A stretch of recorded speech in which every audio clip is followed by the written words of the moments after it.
Hello, my name is Jessica Moyer, and today I will be discussing what I learned in Health Sciences 410, Issues in Aging. First off, who are the elders? Well, anyone ages 65 and above are considered elders. When you think of being an elder, you think of wheelchairs, limited mobility, naps, bad hearing, and bad eyesight. Also, not being able to go out and do the things you love to do. Some of this is true. However, just because you are old does not mean you can't go out and enjoy life still. Many elders travel and have hobbies. My grandfather, for example, he's 74 years old and he still goes out hunting bear, fishing, and he loves to work in his shop building a variety of products from wood. So we need to have an open mind when it comes to growing old. Now for some vocab. Lifespan and life expectancy are a little different. Lifespan is the total number of years a person could live, and the expectancy is the number of those years that you could live. Morbidity is the period of reduced function, disability, and/or illness. Now there are a couple different aging theories. One is the random aging. That as you get older, you just accumulate a whole bunch of errors when your DNA cross-links as it replicates. There's also the free radical theory, which is damage from highly reactive molecules within all of the cells, causing aging. Now, programmed aging is random events that do not count for everything that is part of aging.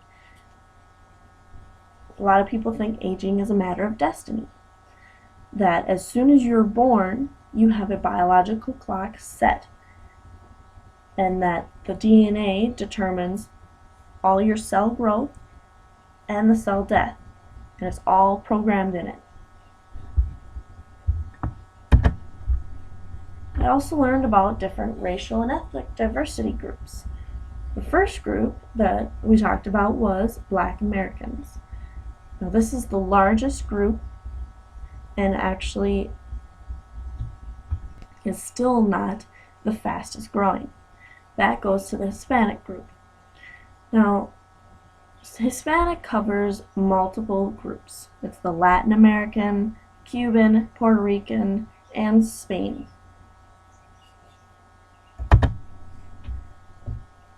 The next group is the poorest minority, and that's the Native Americans. The last group is Asian and Pacific Islander, which is actually only 2.5% of the elders' population. The next topic discussed was mental health services. And there's two different types. There's the institutional and the community-based. The institutional covers nursing homes and the mental institutions. Well, nursing homes provide long-term care and supervision. There are many things offered. They do many social activities to keep the patients socialized and in the right mind.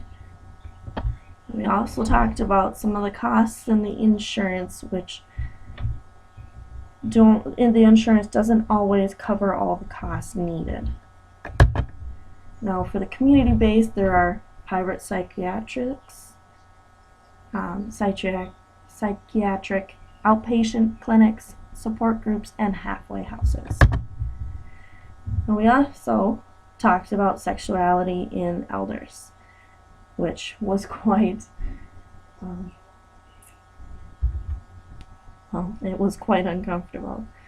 Talked about the fact that the elders are still active, though they do see a gradual decline in their sexuality.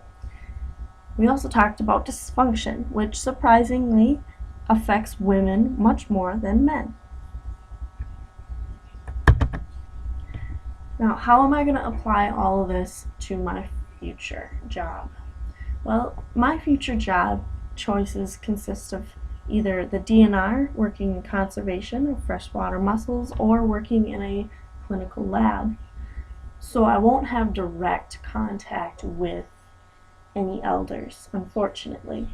But if I ever do, I will be able to understand the different races and the elders and their different viewpoints so that I can effectively work with them and respect them.